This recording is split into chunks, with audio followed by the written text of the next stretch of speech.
guys, what's up? It's Katie Candy and the Droker here with another episode of From Comics to Cinemas podcast. For those of you who don't know, we are gamers on Twitch, and you can see the links to those channels in the description of this video and at the end of the video, so be sure to drop us a follow. Remember, you can catch the live recording of From Comics to Cinemas every Tuesday at 7 p.m. Eastern Standard Time in the Candyland Discord, and I am... Oh my God, they're starting already. You noticed it? Okay, good, because I was trying not to laugh.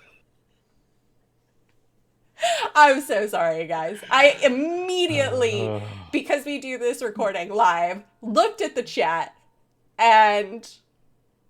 They're popping off already. They're popping off already. Like, I didn't even get to say who we were talking about today. Or I should say what we were talking about. Yeah, which is... of course, Thor, Love and Thunder. So, I am super excited about this, because I had pretty high hopes for this movie, and I was let down in a lot of ways, which we'll get into. And we're a house divided right now. Usually we're usually on the same page on a lot of things. Yeah. Except today we're a house divided, guys. Yeah. Which is pretty amazing because Droker liked the movie. Did. And I was not a fan. Yeah. Now I don't know. Look, okay, I'm not saying it's a good movie. I'm saying I personally liked it. We'll get into it. Yeah, we'll get into it. So, first things first, like, I liked the tone between how the shadow realm and everything was, like, of course, very shadowy, very monochrome, black and white. And then when you saw instances of Valkyrie or Thor or Mighty Thor, as I'm going to call Thor Jane Foster, because she looks exactly like her. And I did really like that they pulled her look from the comics. Straight out of the cop. Yeah, I thought that was so good. Yeah. So that was a very nice visual, and just the shot, the shooting of the scenes in the Shadow Realm was really good in my opinion. So that's kind of like what I liked about the movie. Yeah, no, I that cinematography, that whole effect of like the sucking of color out, it felt very cold, and it almost felt like if you guys have seen Sin City, it felt like kind of Sin City-esque. It felt very Sin City-esque. Had kind of that grainy film kind of over it. I don't know. I dug it. I thought that was really cool. I did like that a lot. I thought that was really cool. So let's just kind of get into the movie, shall we? And let's start with the beginning. And this is what I had the biggest issue with. And I get it. I get why they had to do it this way. I'm not a fan of it. And me personally, well, all right, let's talk about it. So the very first part of the movie, you're introduced to Gorr, the god. Well, he's not the God Butcher yet, right? Yeah, he's Gorr. He's just Gorr. They crammed his whole backstory into a very brief amount of time, which is fine. Yes. I understand it's a movie. But the problem with that lies in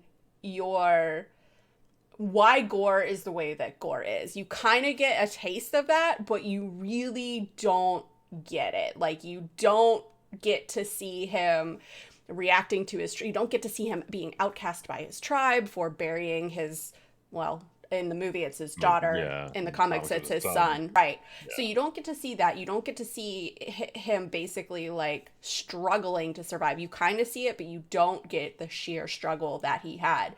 And then when he comes across, I guess it's a god of light. It's not the gilded god. Yeah, don't know who he was. That was when the whole Oasis scene hit, I was extremely confused. Yeah, I don't know where that came from. It was just like, poofed. Like a little fairyland in the middle of nowhere. And like, it's like, Gorr's like, really? I couldn't have found this like a day ago when my kid was still alive, So it's kind of like all of a sudden it's here, and you kind of see the rage, and you don't really see the full-on rage that Gorr had, right?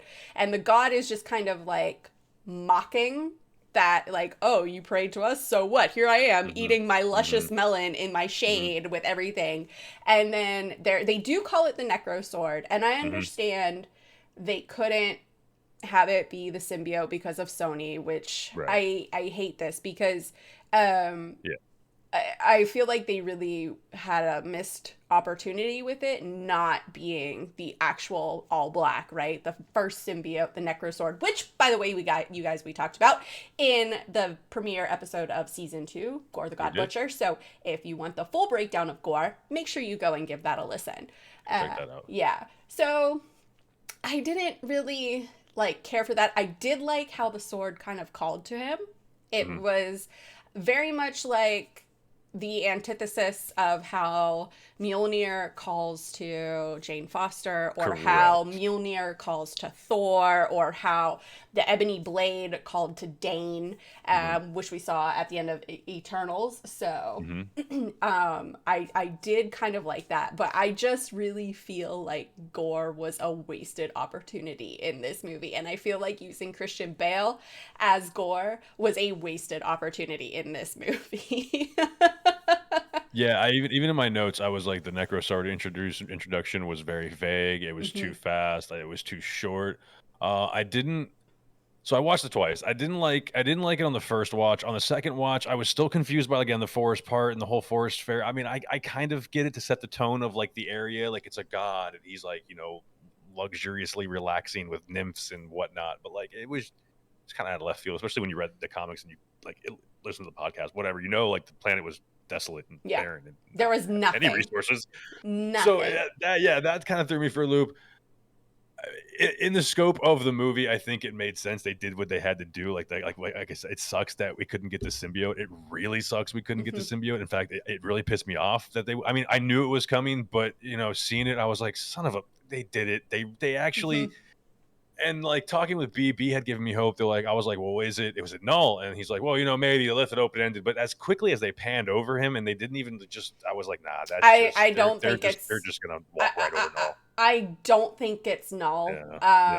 It's like a shadow god. That's exactly what I was thinking, because he was fighting the light god. Yeah, it's not Null. As much as I wanted it to be Null and was hoping it to be Null, the fact that it's not Null really disheartens me so much. It really I didn't like it. Like I said, I was like, it was just vague. And the intro was what was so just felt really watered down. I think was the word I was trying to. It was like, it felt just extremely watered down and extremely just like, here it is, moving on. Yeah, and that's and I get it's a Thor movie, but here's the kicker. Here's the kicker, though, is Thor and Gorr, which we talked about in the Gorr episode of the podcast. They are so intertwined. They should have honestly, they should have had 50-50 screen time, and I feel like we did not get that. And I feel like we should have, because you don't really see it in the comics either. You just see the aftermath of Gorr going around and just whacking god after god after god, right? And you kind of see that with the Guardians, right? When they're getting all of those distress signals, right? Distress calls, which was cool. That was really cool. That was cool. But also, did we talk about the Guardians at all yet? No, not yet. We can jump into that because we'll get there. Okay. Yeah.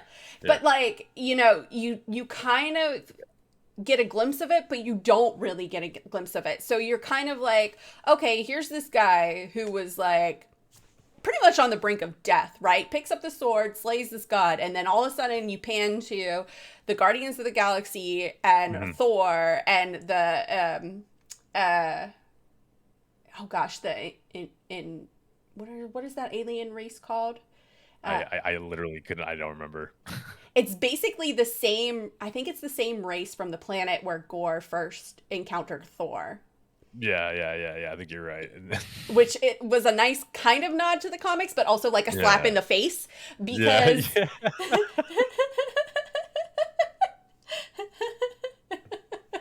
it was kind of like a slap in the face, because if you know that lore, then you know Thor and Gorr have a huge confrontation there. Right. So, and so you have the Guardians there and all the things are popping up, and there are glimpses from snapshots from the comics, like the gods hanging on the hooks being dead and, all this other stuff. And I did like, even though it makes me sad, but Thalagar They took that scene directly from the comics, except they added Korg to it, but whatever. Yeah, and I actually made a note of that. Korg's involvement in narration in the beginning and in the middle of the movie, I actually hated this time around versus Ragnarok or any other movies. The only one I really liked was the wrap up at the end. Because the other ones felt extremely forced.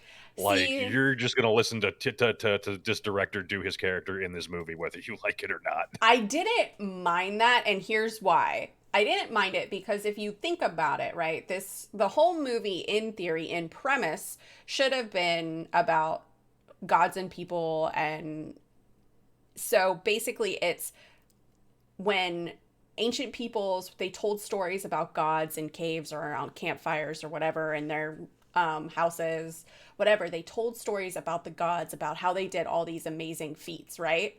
And then you have Korg in a cave telling children about the amazing stories of Thor, who's the god of thunder. So it was kind of like a nice analogy to that. I know I'm kind of reaching with it, but it felt forced and contrived in my opinion. I really didn't like it. I totally get it. I was just like, there's just no need for this. There's absolutely no need. We've all seen the movies. That is also true. It was a bit of a recap. Although, right, that was my first reaction. Second reaction: if you've never seen any of the other movies and you're a kid watching this movie for the very first time, and this is your very first Thor movie,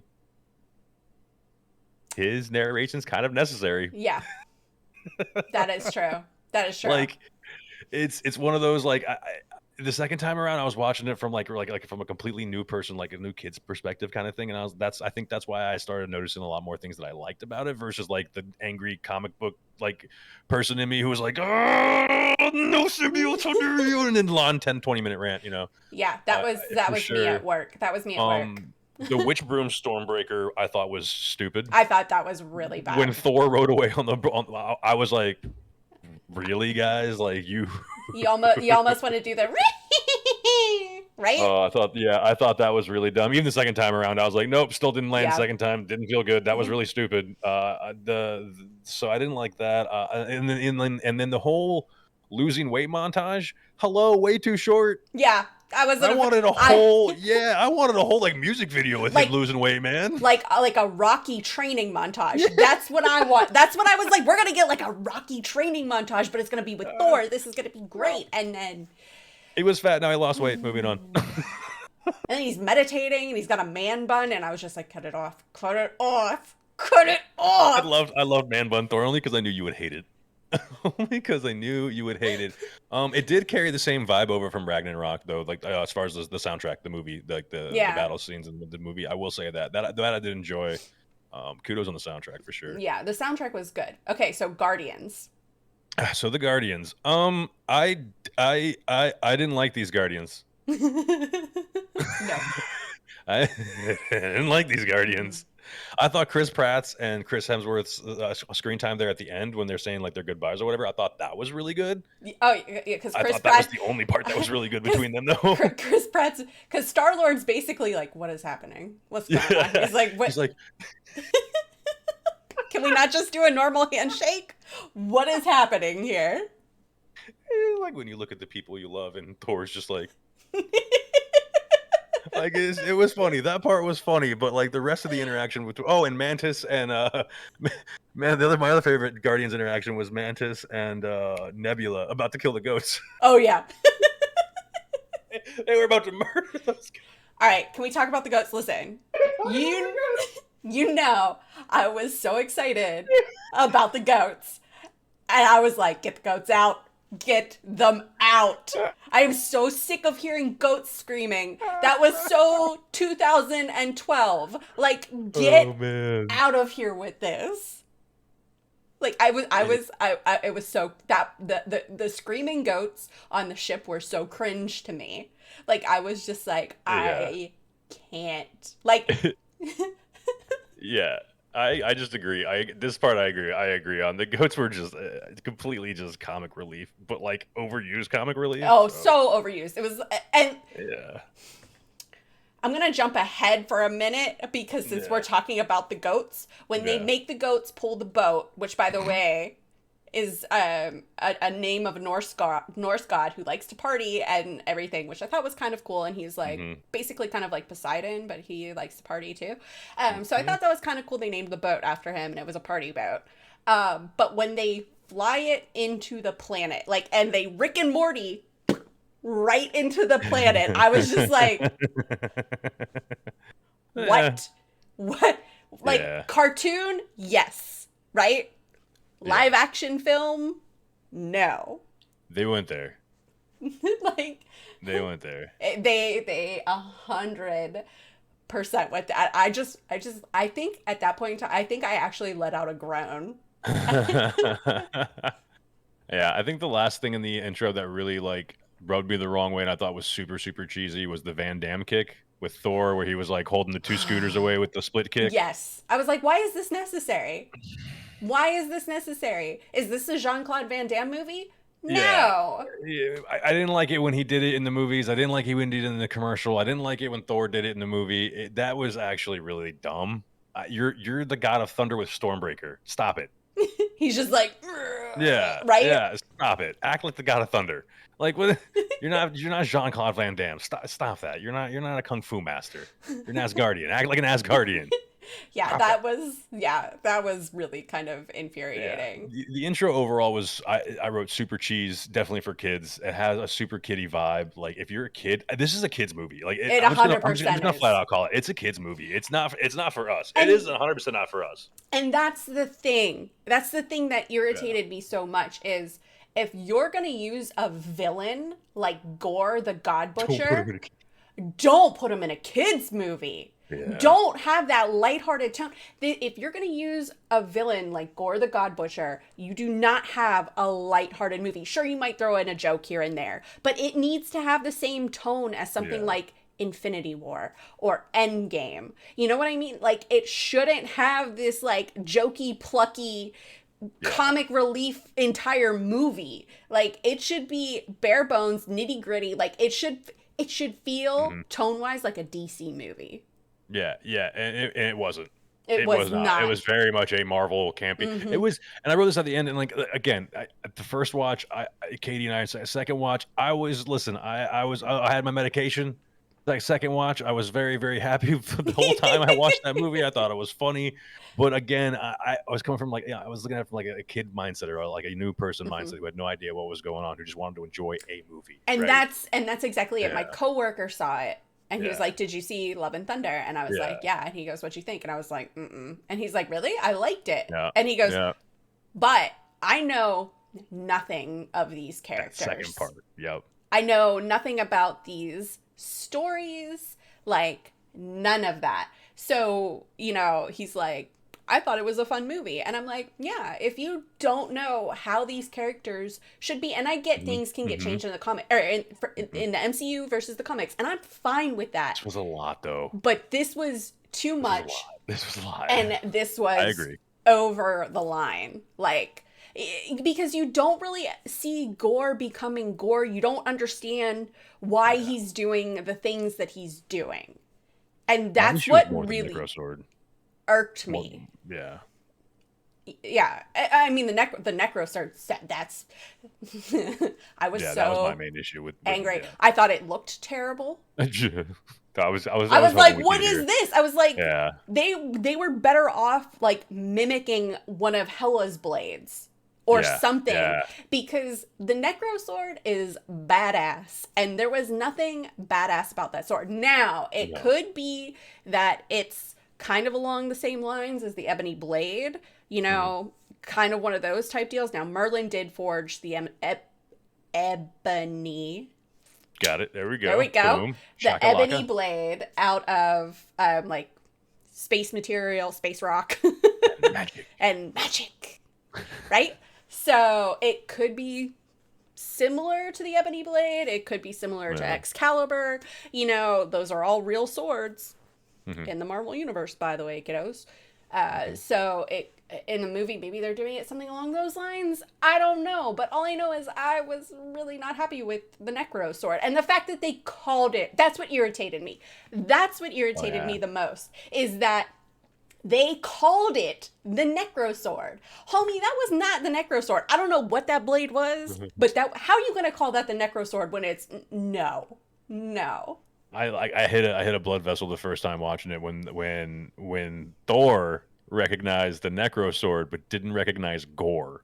Oh yeah. And I was like, did they really just do this? I was like, they really just went there. Like this is their first time meeting. What? They actually did this? Yeah. I was blown, dude. I was like, and because I was blown. That's another thing.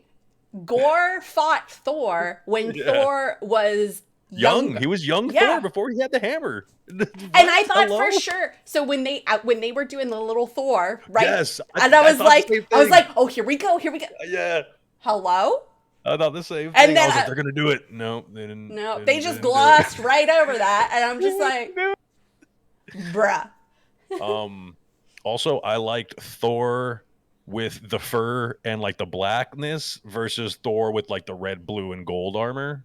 Oh, I thought he looked really cool with like the fur cape. He almost looked like I don't know if that's like a nod from anything in the comic book. It is, but I did note that I liked that costume over the actual. All of his costumes, outfits, whatever you want to call them, superhero wear. Are from the comics. They're all from a nod from the comics. Even when he was not dressed in any like fancy superhero outfit and had on the pants and the vest and the shirt. With the umbrella. Yeah. Well, the umbrella is a nod. The umbrella is a nod because that's Mew Mew in disguise. So. That's how he carries it around. So yeah, we what else we got? Oh, we're gonna get there, Brandon. We're gonna get there. Yeah, so Jane Foster had cancer. We did call that the whole Mighty Thor thing. Which we did call that. They did stick a lot true to her. Yeah. Which I did enjoy that. I was okay with that, and I thought you know what? I liked Jane. I liked Mighty Thor. I liked her as well. I made notes. I liked her story arc. I liked the way she acted. The character. I thought it fit the movie. I thought the first watch I didn't like it. We'll get to why much later. But like the second watch, I was like, all right, again, second scope of things. Now that I know how things play out, I'm like, all right, her character story arc is actually not that bad. It does make sense in this movie, and then that made sense on why they changed Gorr's son to daughter too, because it fit within the whole ending of the movie. So which I. Yeah, that ending kind of, and I think I even wrote in here at the bottom. I was like, the ending just fell apart. Like was my note. But the Asgard looked great. New Asgard was really cool. Yeah, Valkyrie doing mayoral duties was actually kind of funny. King Valkyrie killing it, right? King Valkyrie running the show, man. By the way, actually, she looked really good in the movie too. Can we talk about the ice cream parlor Infinity Cones? The Infinity Cones, come on, dude, what? And the fact that she was just like snip. So good, so good. That was I wish we would have seen more Valkyrie, to be honest. I feel like we didn't see enough Valkyrie. I loved seeing Axel, or well, he changes his name to Axel. Astrid. Heimdall's son. And it's cool to see that he's got the sight. He's got the sight. He's got the sight. So it was good to see the kiddos. You got to see the town and all the people. You got to see they were running like tour groups to look at Mew Mew. Look at Mew in the air. They were selling Asgardian mead. Melissa McCartney freaking playing Hela in the play. Dude, I died. Come on. The plays are some of my favorite parts of the Thor movies now. I gotta be honest with you. They're so stupid, but they're so good. She's like, meh! Like I was crying. I was like, oh my God, they did it. I was like, because like you see, I'm like, oh, they're doing this reenactment. I'm like, I wonder who's gonna play. Good. Oh my God! Dude, when she came out, I was like, yes, dude, I love this. This is so. I liked it on both watch throughs. I'm a sucker for those plays. I think they're stupid and I think they're funny. They're great. They're great because that's exactly what people then did. You know? Oh yeah, and that's exactly what I mean. If you think about it, people do that today. Yeah. So yes, and we got to see the Jane Foster interact with the hammer and New Asgard. She kind of she put it back together. She did put it back to because basically called out to her. So yeah, they had a promise with Thor to look over her. Yep. Yep. So. And it did. And I did like how they kept that true to the comics. She was only basically she had the cancer, she was going through chemo. I loved we got to see Darcy. I love Darcy. Darcy was funny. Darcy was really funny. She's like, oh, you have somewhere else to be more important than chemo? That's a very good point. That's actually a very good point. And I want to point this out. You know what bag of chips she didn't throw on the desk, Brandon? Cape Cod chips. Cape Cod chips. Because they're terrible. Another fun nod that I loved in the movie was when he got a call from Nick Fury. It was Nick Fury in his phone. I about died. I cried a little. That was actually really funny. That was really funny. Because if he ever saw that, he'd be pissed. Oh, yeah. Oh, yeah. That was good. That was a joke that landed. That was a joke that landed. That was actually real. I was like, did they really did? They actually did. They did. Let's see what else. Oh, when Sif gets in trouble. I love that they put her in her comic. I was gonna say in her actual armor. I love that. I was like, down an arm. Which actually is kind of cool because it's actually Thor who loses an arm in the comics, and they replace it with the bionic robot thing type arm. So yep.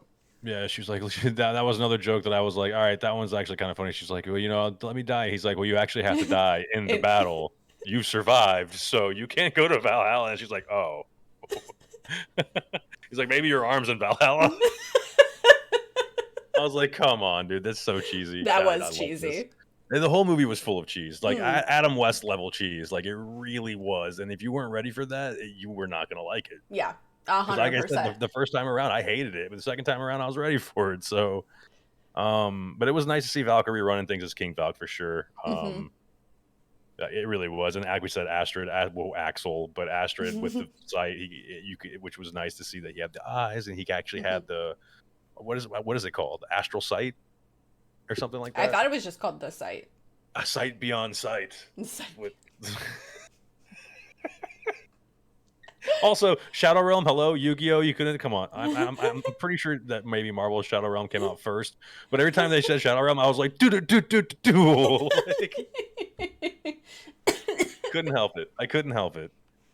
Oh, we got official canon recognition of Ra, Hercules, Quetzalcoatl, yes, Zeus, all the gods. Yes, because they were in. This is gonna be a word. Do it.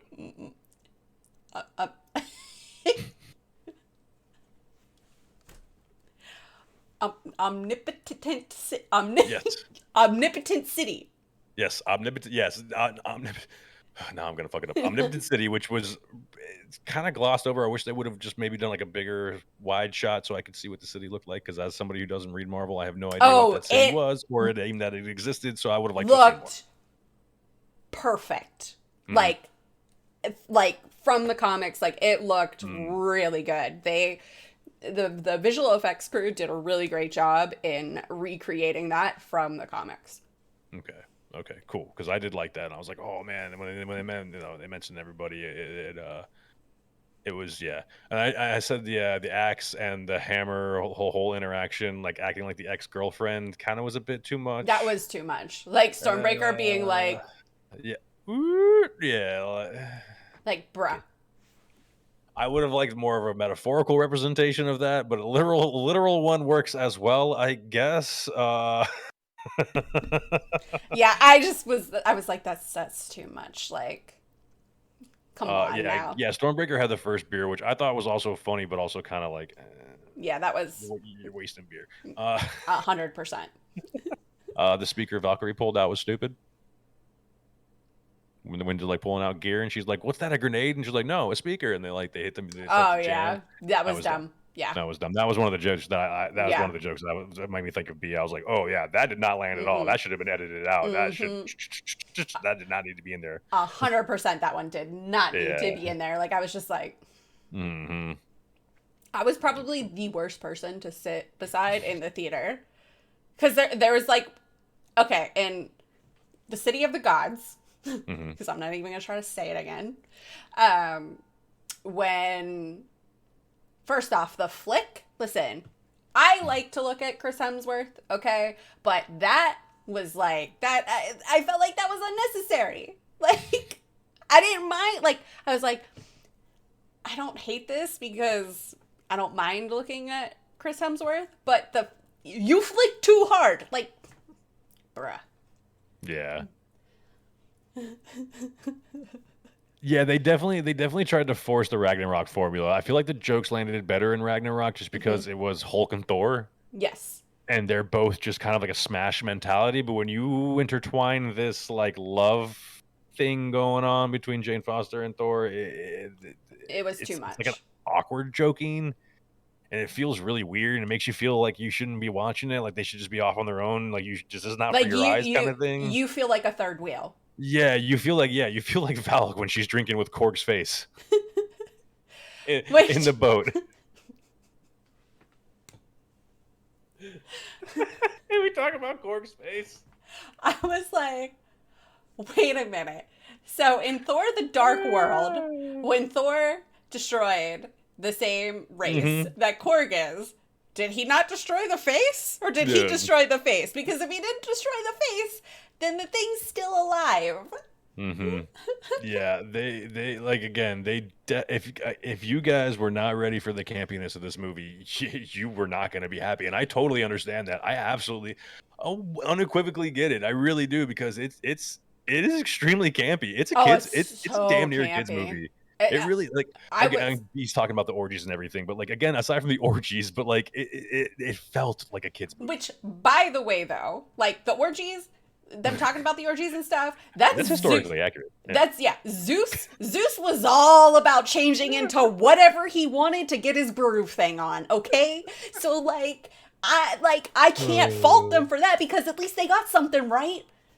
Yeah, I know B didn't like him, but I liked Zeus. I thought he was flamboyant in the best way. He's like just this Italian, he kind of Roman Italian kind of guy. He actually had like Russell Crowe got a Greek accent, and I was like, yeah, let's go, you know. And I was like, all right, like Zeus is a partier. He thinks they're all safe, like whatever. Yeah. I get it. It's cool. So it was over the top for sure. The first time I watched it, I was like, the second time I was like, all right, I get it, dude. I get it. It wasn't that bad. But the whole when they were fighting in the God City and like they were bleeding gold, I'm like, they had to make it bleed gold, because otherwise this would be a rated R movie, because you just see glitters of gold going everywhere, and like they like slit people's throats, and it's like totally fine because it's gold. It's gold. It's gold. I thought it was beer at first. Yeah. I was like, beer? No, they're not all those kinds of gods. Yeah, you're right. That's the only way they could get away with it, because they had to show Chris Hemsworth's butt, and that took up a lot of the ratings. So, which we talked about in the last podcast. I'm glad they did, because it's just, come on, it's Thor butt. Who doesn't want to see that? I mean, that one scene with Christian Bale within the cage with the kids.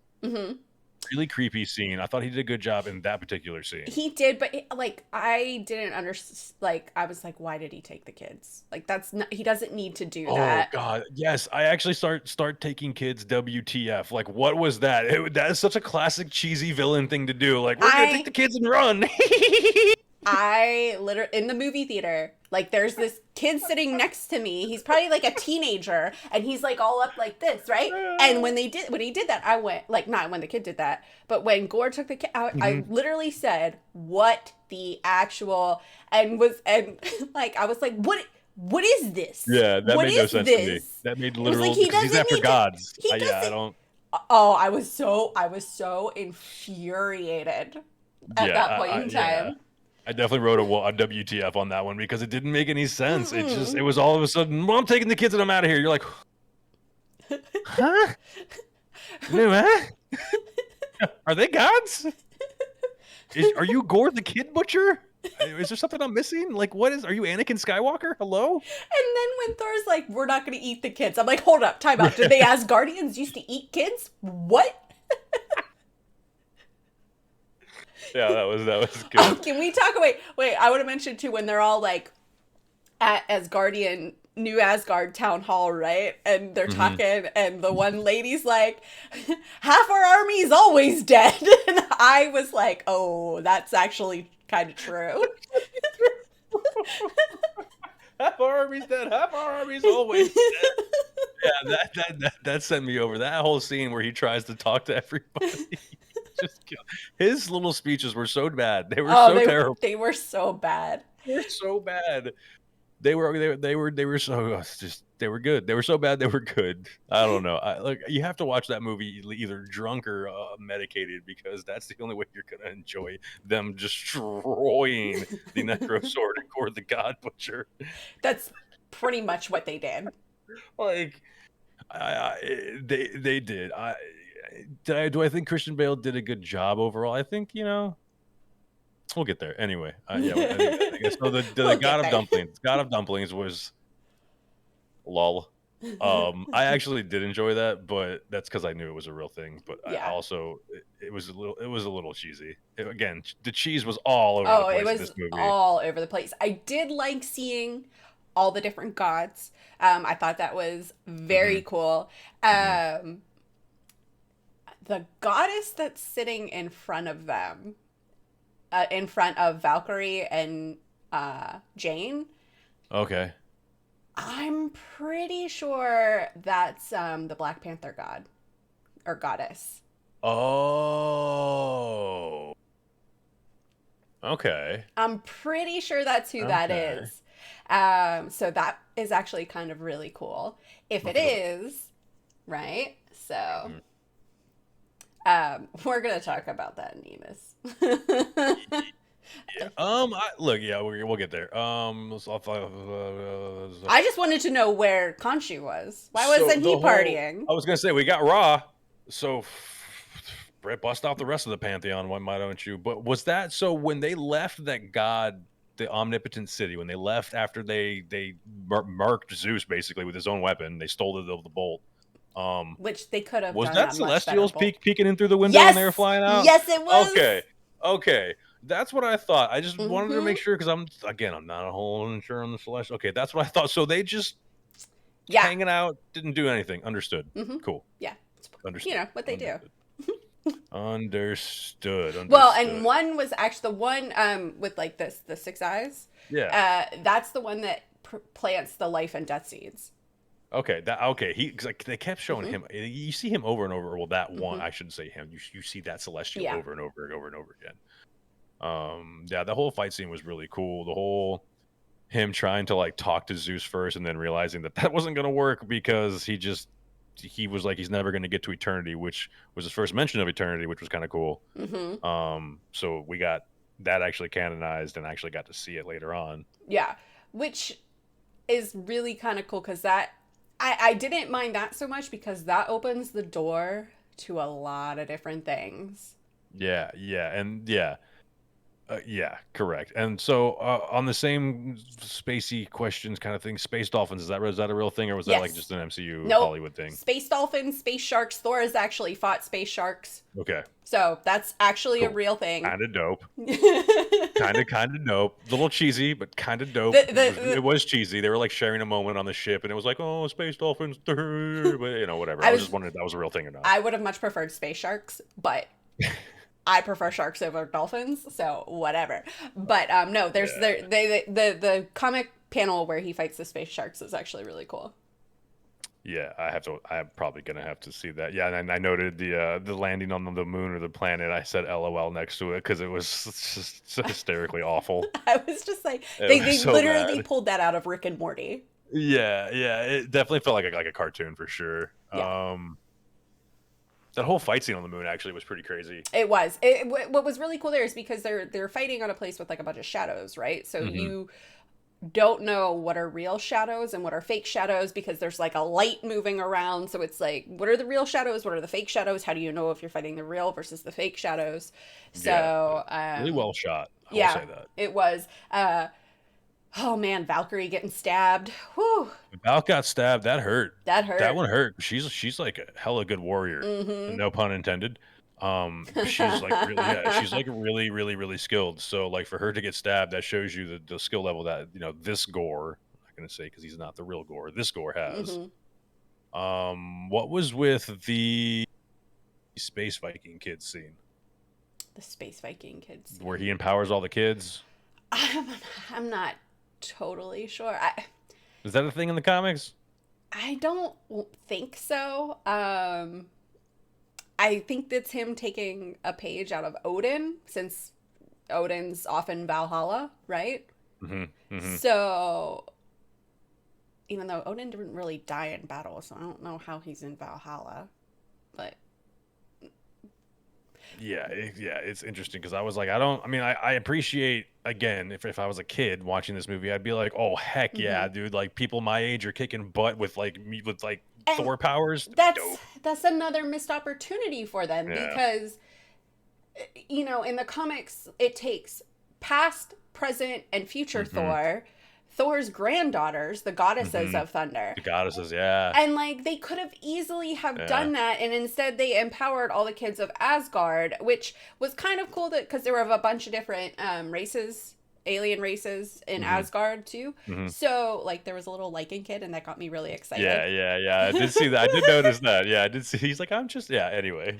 I got really excited about that. I was like, anyway. Lycan Thor. Actually, I'm almost wondering if that's one of Thor's illegitimate kids, because remember the scene where the wolf on the lady wolf. So there's when Korg is doing a recap, Thor is doing something with wolf lady on top of a giant wolf. So there's that. Yeah, the Thor kid, the kid Thor thing didn't really it made sense, but it didn't really. It didn't sit with me. They could have done something else. I like if it's a kid, like if they're gearing it towards kids, which honestly, that's to me what this movie was geared towards. 100%. Fine, I get it, but. It was too much there. Oh, it was super. Yeah, it was super. The teddy bear with the laser beams coming out and the kid just spinning around. Like, it was a lot. It was quite a bit. That kind of reminded me of The Boys when Butcher picks up the baby in the first season and he shoots laser beams. He's like, put it down! I forgot about that scene. Holy crap, you're right. I'm going to have to go back and rewatch that because everybody's telling me the new season's amazing. We may have to do something on that. We're definitely going to have to do something on The Boys. But yeah, like that. And then when they get to, so then Stormbreaker or Bifrost is the key to getting to Eternity. To Eternity, which for those of you who don't know, Eternity is kind of a being, but he's like an all being. He's an omnipotent entity is like the best way that I could describe him. His sister is, oh my God, I'm having a moment. Infinity. His sister's Infinity. His siblings are Death and Oblivion. And they all kind of share the responsibilities of maintaining the balance between death, tranquility, and entropy. So they're all part of a pantheon that represents like essential things into the universe. So equity, which would be Galactus, necessity, which is eternity and infinity, and vengeance, which would be death and oblivion. Right. So that's who they are. Like ego, not really. Kind of, sort of, but not really. So Batman is vengeance. You're right. You're right. You're right. I'm sorry. We're mistaken. How dare us? This is the wrong Batman, Nordic. God. So yeah, the first time Kids Thor's pissed me off. Second time, I kind of laughed. I was like, that's kind of funny. The whole Jane Foster story arc was really sad overall. It was, but I think it was really good. It was good. It was how it is in the comics. In the comics, she uses Mjolnir to help save the day, and then she ends up dying, being sent to Valhalla, which we'll talk about in a minute. Well, not in a minute, but in a bit. She gets sent to Valhalla. Odin sees her in Valhalla and is like, hold up, you're immortal. What are you doing here? So then he sends her back as a Valkyrie. Right. So. Right. Yeah. They definitely she fights. Thor tries to leave her in a hospital, and she stays at first, but then she realizes she feels him getting his butt kicked by Gorr and the Necro Sword. So which Okay, here's the biggest plot thing that I could think of that I actually still can't reconcile. So when they originally fight Gorr, and then they use the Bifrost to leave, Mm-hmm. and then he gets Stormbreaker, and that's how he accesses eternity or whatever. He actually opens it. Mm-hmm. He's successful. Yeah, because why do they not learn that when they try to escape using the Bifrost, they just follow? Hello, Hela did it. Right. Yeah. Not only that, people can grab you. We've been seen multiple times, Mm-hmm. but so the lightning bolt teleported him from New Asgard to there instantly. Why didn't they just use that initially and just not even tempt anything with the Bifrost or even use Stormbreaker at all? You know, And keep it safe. I'm going to say this. MCU plot reasons. Because like when he was like, "Oh yeah, thanks for lightning bolt," I was like, "Why didn't Valkyrie just do that when they all met up? Why did he have to use the Bifrost and Stormbreaker? That's stupid." That right there, what writer fell asleep on that one? Because even the first time I caught that, I was like, "Hold on a second.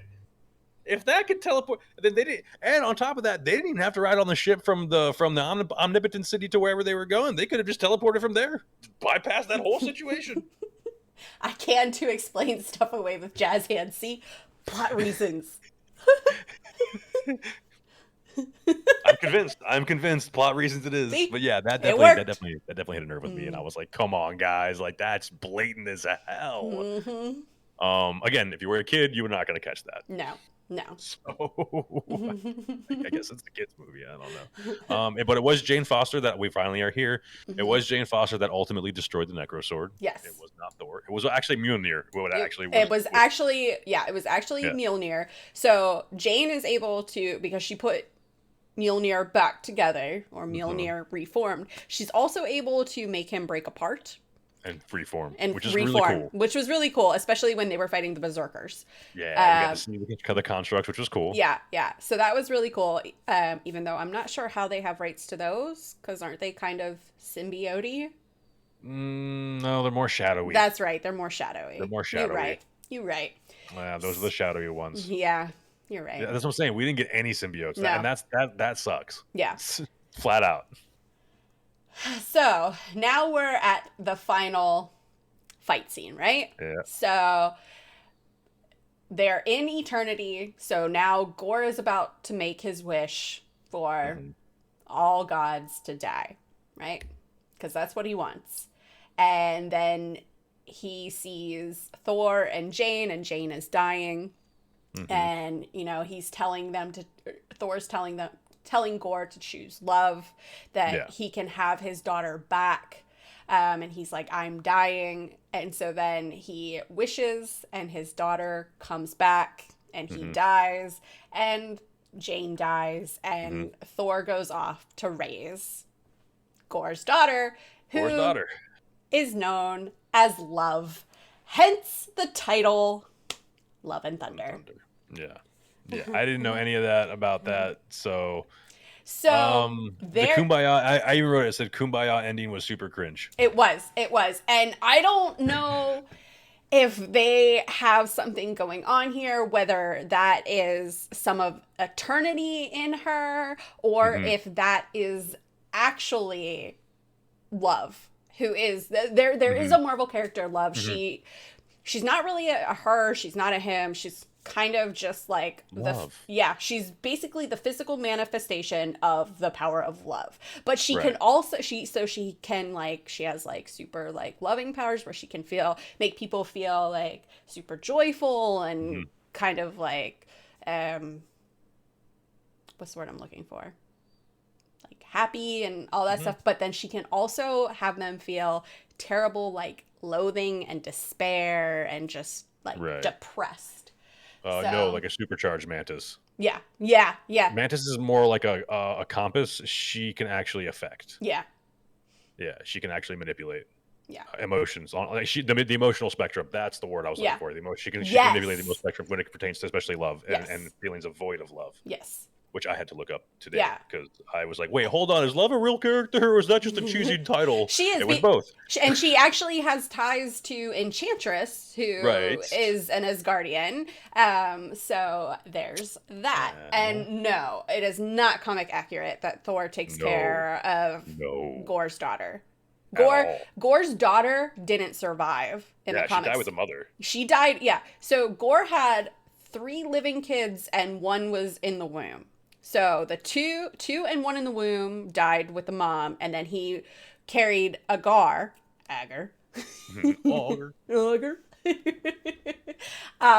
then he died, and then he brought Agar back, sort of, as a construct along with his wife. Yeah, right. And it was through Agar realizing how kind of a crappy guy his dad is, and by praying to Thor that they were able to beat Gorr. Yeah, supercharged them. It's like Brandon didn't even listen to our Gorr podcast. I know, man. It's ridiculous. Yeah, it was pretty super cheesy. The whole protect my love thing said over and over again by it was a little it was too much. We get it, dude. It was too much. We get it, dude. And like that's the whole thing is like when people said they were moved by Christian Bale's, I was hesitant, right?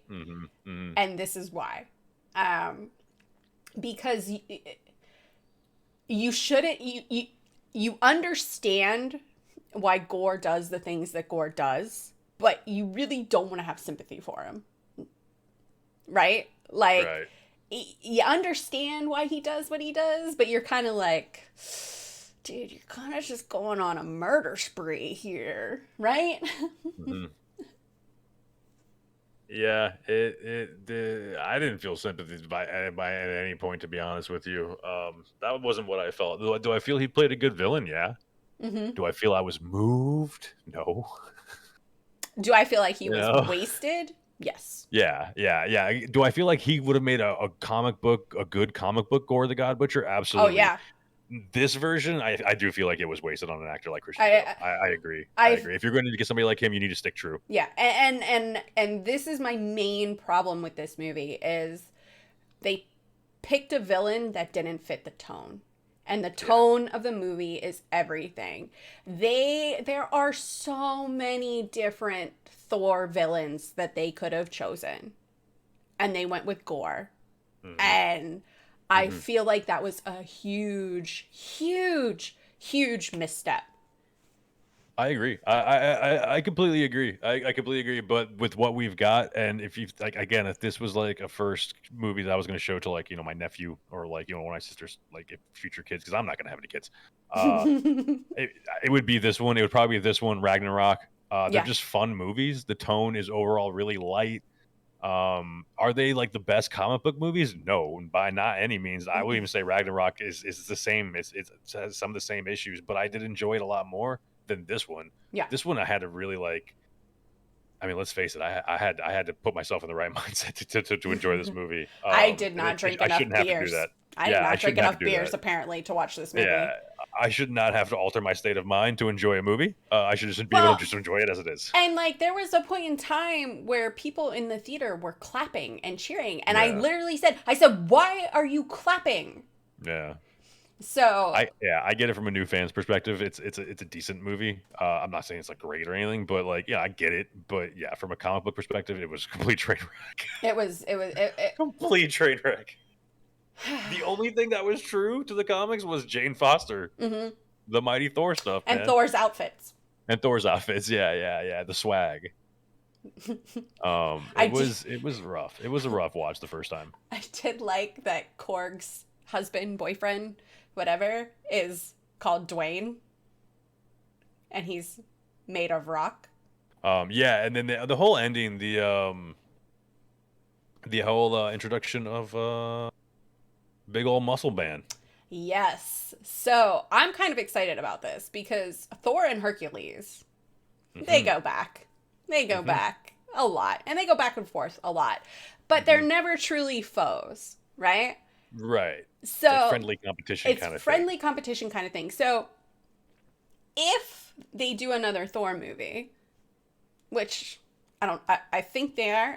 I don't think this is Hemsworth's last one. No, I think it's like 2 more or 1 more. Yeah, and you can't introduce someone like Hercules and just kind of like leave it at that, right? I mean, that would be like, introducing Deathstroke in DC. Oh, did I do that? Did I say that? What? What happened? No, that didn't happen. No. No, you're trying to talk about Titans on HBO Max. Oh, is that? Yeah, that's what you're referring. That's the Deathstroke you're referring to. That's the one that needs to be talked about. I don't know what you're referring to.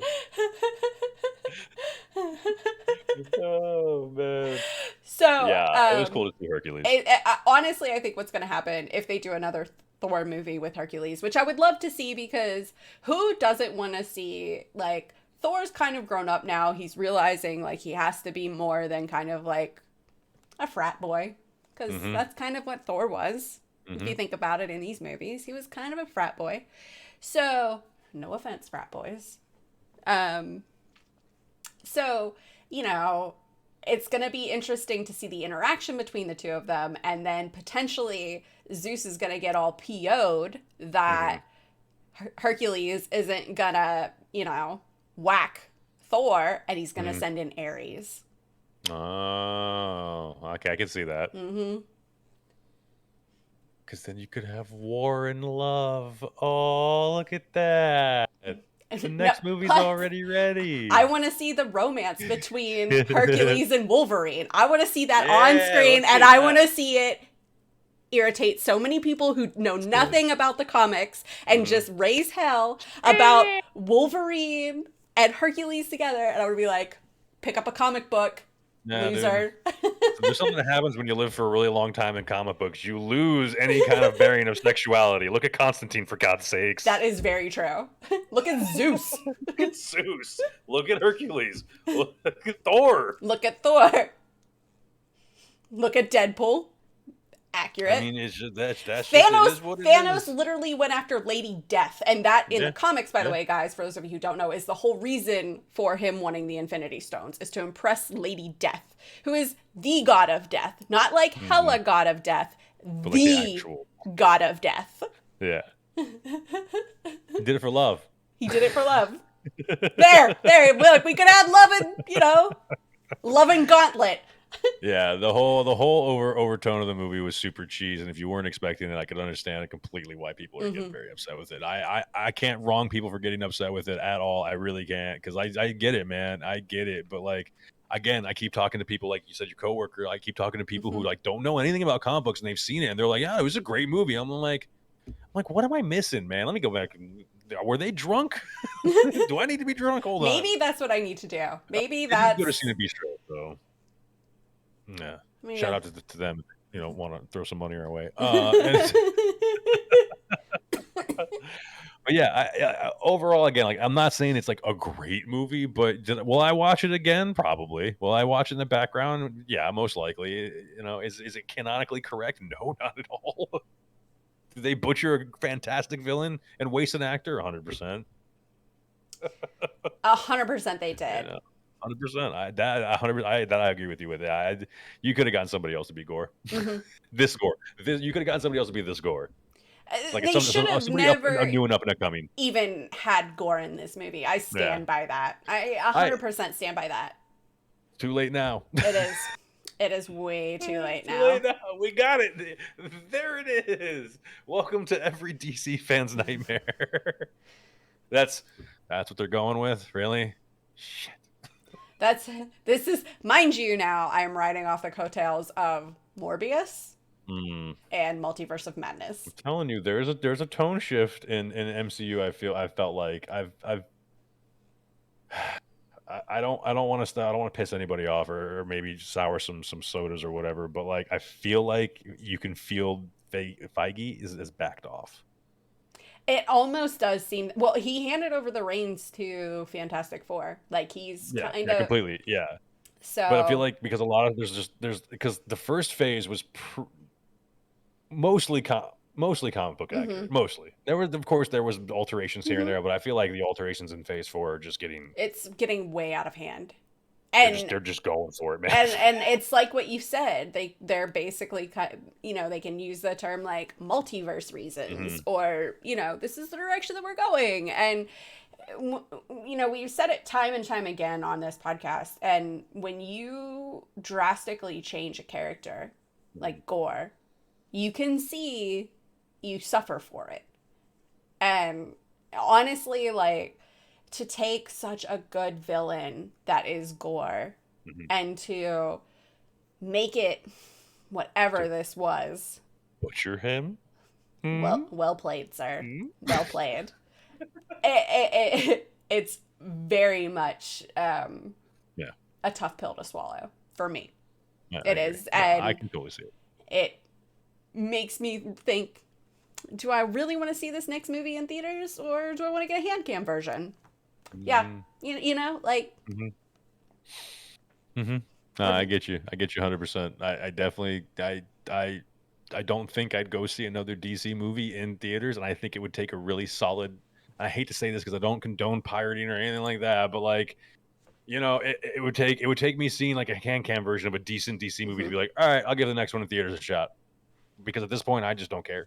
Yeah, I'm that apathetic comic book nerd where I just whatever you guys do is whatever you guys do. I'll get to it when I get to it. At this point, your HBO stuff's pretty solid. Your animated stuff's solid, and that was the thing with Marvel was their movies were always solid. Yeah, so I could always look forward to like a good solid comic book movie. It was something you could count of. Sure, they would have like, not that great ones here and there, like Iron Man 3 or Thor: The Dark World. But even then, they weren't terrible.